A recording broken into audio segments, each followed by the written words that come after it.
Well, Greg, very early on in the summer, you gave us an update about the early business we were able to do and the players we were able to bring in. Now the window is closed. How would you assess the summer as a whole in terms of transfers ins and out?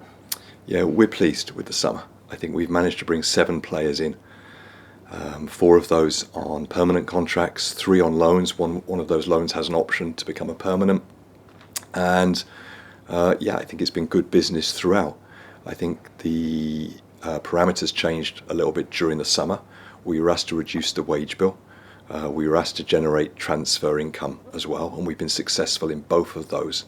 But I don't think it's at the detriment in terms of the quality of the players we've been able to bring in. So overall pleased. Just give us an idea about the parameters you said changing there. When did that happen, and what was the knock-on effect of that? It was about halfway through June. Jon and I were asked to speak through the ownership group. We're asked to reduce the wage bill by about 15% and asked to really focus on trying to bring in £5 million worth of transfer income. What that did was put the brakes on the process a little bit halfway through the summer. So we'd obviously done the 3 early transfers.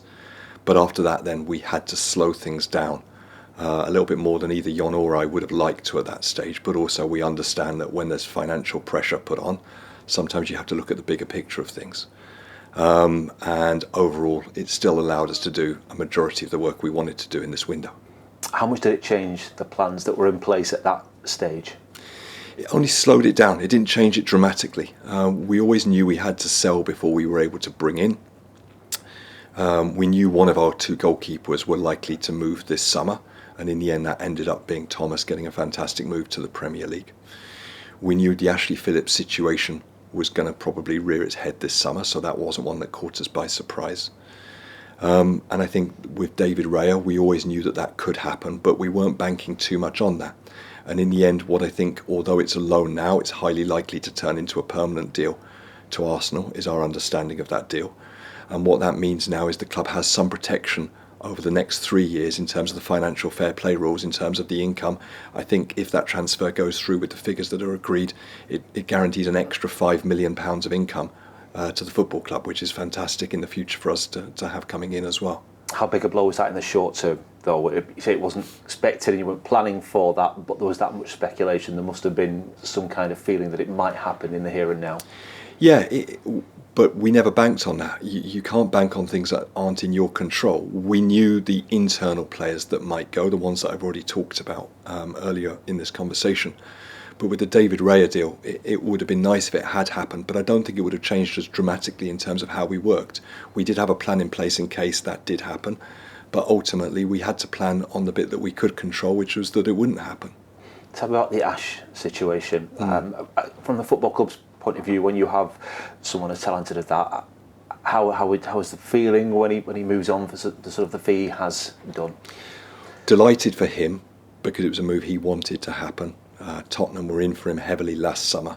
When I first came into the club, I was told that this is a highly talented player that wasn't going to be renewing his contract. And under the current football rules, whether we like it or not, he was a scholar. He hadn't signed a professional contract, and he could exercise a 7-day notice on that scholarship to leave the club on a tribunal fee, which was likely to be about £200,000. It could have gone higher than that, but the likelihood would have been about that amount. Through a lot of hard work last summer, we eventually convinced him and his representatives to sign a professional contract, but it had to be caveated that there was a release clause in there. The release clause wasn't a simple one. The amount raised dramatically depending upon the number of games he played last season, and it got to a stage where just before Easter last year we sat down with the board of the football club and with Jon Dahl and said, if we can get to this number of games with Ash, it has a significant rise. But that meant Ash had to have a certain number of 90 minutes under his belt between now and the end of the season. And we all know the situation the club was in at the end of last season in terms of the league position. And we made an executive decision which was unanimous. There was no pushback from anyone on the board or from Jon Dahl. At that stage of the season, he had to be picking what he felt was his strongest 11, as all supporters would expect him to do for every single game. But because of that, we knew we left ourselves vulnerable.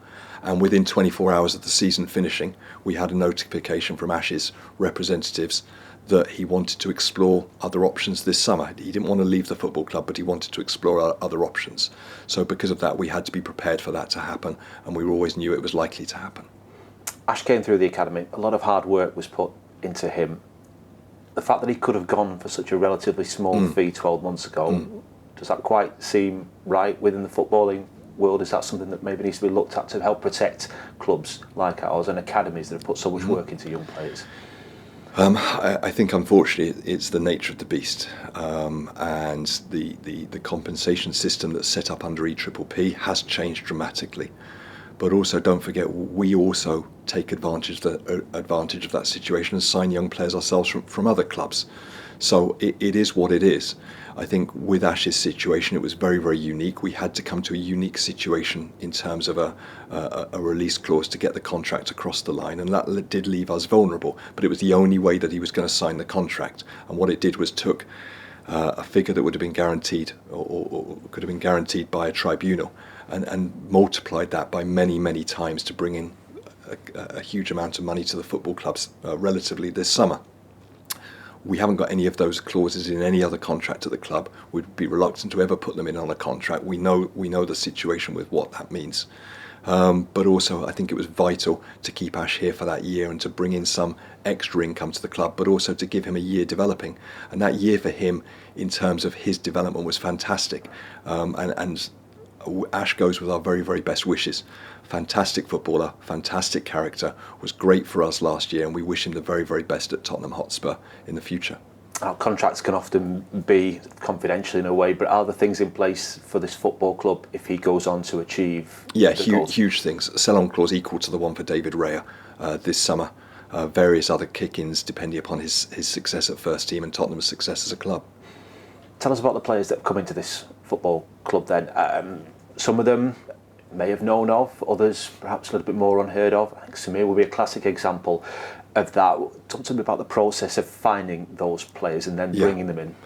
We talked about last summer, us having to be a little bit safe with our transfers last summer, and I think I said at the end of the window in the summer last year was next year we wanted to be more adventurous and be more innovative in the transfer market, and I think we've been able to do that. Even with the restraints that we've had on us this summer. And I have to give great credit to our recruitment team for doing that. And I also have to give great credit to the owners and the first team coaching staff for backing those signings as well. I think with the three first transfers we did, Niall as a centre forward and Sonny as a centre midfielder were players that we knew were coming out of contract. We'd done a lot of work on them, watching them live, video reports, character references, in-person meetings, Zoom meetings. So we were really pleased to bring those two players over into the football club, get their signings across the line, to add depth to the squad and add quality to the squad. With Siggy coming in from Russia, the situation was a little bit different. Again, somebody that we've known about for a long, long time, but we weren't sure was going to become available within the budget that we had. And the moment that was realistic financially for us, we had to move very, very quickly because we faced fierce competition from across Europe for his signature. But what we were able to demonstrate to him was he'd experienced Champions League football at the very, very highest level at his club in Russia in the last few years, and had to take a step into the Swedish league because of the situation politically in Russia to almost kickstart his career again. Had absolutely torn the Swedish league to bits, was consistently one of the highest performers in that league. And we had to demonstrate to him a route back to the top 5 leagues in Europe via our club, and hopefully again with our club back into the Premier League. What about those that arrived later on in the window then? Yeah, I think we had the ongoing situation with Thomas in the summer. So we'd had various offers from Luton, which I think are well documented, that we felt were nowhere near the valuation that we had of Thomas as a club. But Thomas had made it clear to us that his ambition was to play in the Premier League. In Austria, we had numerous conversations with Thomas where he felt we were holding it back, but we weren't prepared to budge on that valuation. I think it really helped when the Dieng transfer went through from QPR to Middlesbrough, because it showed that a Championship goalkeeper did have that value, and also Championship clubs could pay that money, so surely a Premier League club would pay that money. And then the ball began to move a little bit, but it still wasn't quick, and the negotiations with Luton were long-winded. But when we eventually got the evaluation that we felt was the fair one, we then had to move really, really quick for Leo. Leo had been our number one choice throughout the summer. We'd been to see him live. Obviously, I was aware of him from my previous role in Norway. But when we were able to move that, and again, I have to give the owners great credit for allowing us to do that so quickly, while the Thomas one was still going through at the very final stages, because Leo was about to go and sign for another club. And we're delighted to have him here, and delighted to have him and Ainsley now as our two goalkeepers in the first team squad. Then moves on towards the end of the window and towards deadline day. Was it always the case that we were going to do deals late? Did you feel that throughout the course of the summer? Jon voiced, fair to say, probably a bit of frustration at times, but were you always confident those deals would get done and we would bring players in? Yeah, I think with the central defender and with Andy Moran, we'd have liked to have done those too early, and I think that's probably the brunt of Jon's frustration, and I had to share that frustration with him, but I also understood the situation in India and understood the reasons why we couldn't do those immediately. So with Andy Moran, always our first choice is to come in as a number 10 to challenge Sammy in that position, with Bradley obviously having left the building in the summer. I have to give great credit to Brighton and to Andy and his representatives for being patient, because that's a deal that could have happened earlier, but we just were financially unable to do that earlier. So fantastic to have him here, fantastic to see him make his debut for us, and to go on and even in recent days have such huge success captaining Ireland's under-21 team. The central defender situation, I think Jon and I are on the record saying we would like to have an experienced central defender come in, but the financials didn't allow that to happen in the end. And when that was clear, James was always our first choice as a lone central defender. So we had 6 lone central defenders on the list. James was always our top choice there. Again, that wasn't going to be one that was going to happen early from Bournemouth. None of the lone central defenders were going to be allowed to come out of the Premier League clubs early. James had actually gone on to play in the Premier League in one of the early games against West Ham for Bournemouth. But the moment they were going to allow that to happen, we moved quickly, despite being huge competition from other Championship clubs. And I think it was our alignment with playing styles with both Bournemouth and with Brighton, and their belief with Jon Dahl as a player developer allowed us to get those 2 players across the line. The centre forward was always going to be a late one, and we had options on the list if a transfer income came in, but also options that if we had to move either in the free market or players who had a slightly lower transfer value that we could do. With Samir, we weren't expecting him to become available from Mönchengladbach, and the moment we felt that he was going to become available after making, I think, 3 appearances in the Bundesliga last year, we moved really, really quickly to bring Samir here. To bring a centre forward in at the age of 24 in terms of Niall, and now 23 in terms of Samir, backed up by Harry, who's done fantastically, and would argue that from his point he's been the starting centre forward in all of our league games this year. And then to have Sam Gallagher still here at 27, just become a father, almost 28 years old, now gives us great depth, I think, in that position for the first time since I've come into the club. Would it be fair to say that the centre forward was the one that Jon really wanted? He's probably said it for a couple of transfer windows now. Definitely. Why Samir? I think with Samir and Niall now, it gives him great options in there. But in terms of Samir's qualities, great pace, good scoring ability, able to lead the line and play as 1 or as 2, and just hasn't a real desire to improve, understands he hasn't fulfilled his potential yet, has great room to develop still, and I think has a really, really high ceiling as to where he can go to.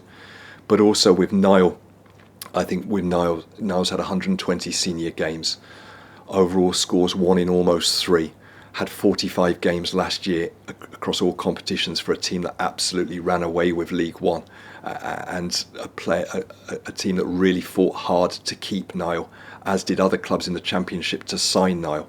So I think to add those 2 to the squad, and to have Harry Leonard, who absolutely tore apart 21's football and has been brilliant for us starting this season. And that means as well, we haven't even talked about Sam Gallagher in that discussion as well. So I think we've got great depth now, great options, all of those players can play both through the middle but also wide as well. So it allows Jon great flexibility now with the front line. It is a relatively young squad. Again, Jon has mentioned the lack of experience perhaps, and over 30s within the squad. Is that a deliberate ploy from the football club? Was that a deliberate thing to go for younger players? I think yes, we always want to bring younger players into the club. We want to generate value in the club. We want to be innovative in the market. Would we have liked one or two senior players to come in? Of course we would do. I think I'm on record talking about that previously, so it'd be hypocritical of me to sit here today and say, no, we were only ever focused on that. But unfortunately the finances and the model didn't allow that to happen this summer. So we now have to be creative in terms of how we can create leaders within the building and ensure that the young players can develop that leadership themselves. I think what we've seen now is Sam Gallagher and Sammy Schmodic step onto the senior leadership group and show great leadership within the team. I think watching James play yesterday in the game against Rochdale behind closed doors, you see what a natural leader he is and what voice he can add to the team as well. I think Lewis Travis has had some real high moments in the first few games of the season as well. He's determined to drive the team forwards, and Dom Hyam is a quiet presence behind the scenes, adds great authority, great opinion to the dressing room as well. So we're not short of leaders within there, and I think we have to just use the players we have now to try and ensure that we can continue to improve the group. What are the expectations for Jon and the team this season? I think just continuous improvement, as it always has been. We know how close we've been over the last few years, and we just have to keep working on that. We're so ambitious. We know the aim is to become a sustainable Premier League football club, and we have to continue to drive forwards on that. I think what you'll see from the first 7 games of the season, the first 5 in the league, is much more attacking intent, much more chances created, more commitment to get numbers into the box. Really pleased with the attacking ability and the implementation of the game model and Jon's style of play, as you'd expect after 1 year. There are still defensive frailties in terms of that, which you'd expect when you're committing more numbers forward, but I think it's a much more exciting brand of football when you compare like-for-like performances, West Brom, etc. in the league, 2 really good performances in the Cup, with a particularly outstanding one in the last round, and that continued commitment to try and do well in the Cup competitions as well as the league. So nothing's changed from our point of view on that. Can you really see Jon's stamp on this team now? Yeah, you really can. As you'd expect after 1 year. It's a head coach we really believe in here at the club, and I think you only have to look at the numbers last year in terms of what we were able to achieve. Highest league finish in 10 years, furthest progress in the FA Cup and League Cup in 10 years, increase in the player squad value of 40%, 5 debuts who've gone on to make more than 2,000 minutes appearances in the Championship. And I think financially as well, the style of play and the success on the pitch meant that we were able to generate above budget more than £2 million in terms of cup revenue, ticket revenue, TV appearance income. So all of that generates then and hopefully allows you to build for the future. Jon has created something in his time at the football club. He's bonded so well with everybody around the place, the supporters as well. Despite the frustrations that he's voiced at times, do you sense he is happy at this club? Yeah, I think this summer Jon and I have worked really closer together, and I think the challenges we face has probably brought us even closer together as a pair. Look, we talked about the process about why we brought Jon here to the football club, so none of that surprises us. We know he's a top coach. We know he is a coach who can be working in the top 5 leagues in Europe, and hopefully that's with Blackburn Rovers in the Premier League. He's a really ambitious guy. He wants to be there yesterday, never mind in 1 or 2 years' time. So we have to continue to match his ambition and match his drive off the pitch. Hopefully what we've done this window will allow him to develop the squad even further. 7 really exciting signings in there, depth across the squad. We've continued to bring players through in the academy. Harry Leonard is now a full-time member of the first team squad. Jake Batty is now a full-time member of the first team squad. And there's a group of 6 or 7 players just outside the first team squad who have made really big impact in the cup competitions, which shows the depth. And again, great credit goes to our academy staff for providing that as well. Probably the brightest star, many would say, that's come from the academy is Adam Wharton. Was there interest over the summer in him? Yeah, there were tentative inquiries, no firm offers on the table, a few inquiries about potential swap deals, but there was no pressure from Adam or his representatives to make that happen.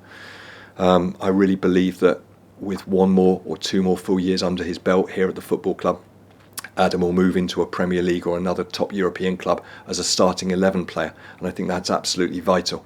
I think once you've had 50 or 60 senior appearances, you can then rightfully go and say, I want to be a starting player, not as a squad player or an under 21 player. And I think having worked in academies previously, what I've seen is players who can keep their career momentum going forwards is absolutely vital in their long-term planning. Don't go and just accept being a squad player or an under 21 player. Go and demand to be a starting player, and you can only do that if you've got the experience under your belt. I think when you look at the definition of talent, for me, it's about potential plus exposure to playing games. And what Adam will get here, and what all the young players will get here at Blackburn Rovers, is exposure to playing games in one of the most competitive leagues in Europe in terms of the Championship. And I think that bodes well for his career, but also for us as a football club. Finally, Greg, how's it going to work going forward? You mentioned the financial parameters have changed over the course of the month. Do you know what the future holds in that respect, and how will the football club have to operate on the back of that? I know what it holds in the short term. I know the budget that we have to work to and that we've been able to work to over the summer. I don't know what that means in the medium to long term. I'm not sure the owners know that themselves right now, whilst they're going through the particular challenges with the Indian government, and I think all of that will come out in the wash over the next few weeks and months, hopefully in time for January. We have to plan for all scenarios for January, as we did for this summer, and that work has already started. We'll be planning for January and for next summer already in terms of what that looks, both in terms of internal player recruitment from the academy, contract negotiation internally, but also bringing players in from outside the football club as well. In terms of the owners there, do you still get and understand that they have the full support for the football club despite those challenges that they are facing at the moment? 100%. My communication has given absolute clarity on that over the summer. They're fully committed to the project, they're fully committed to the football club despite the challenges that they're currently facing. And I think we have to keep working forward within those parameters.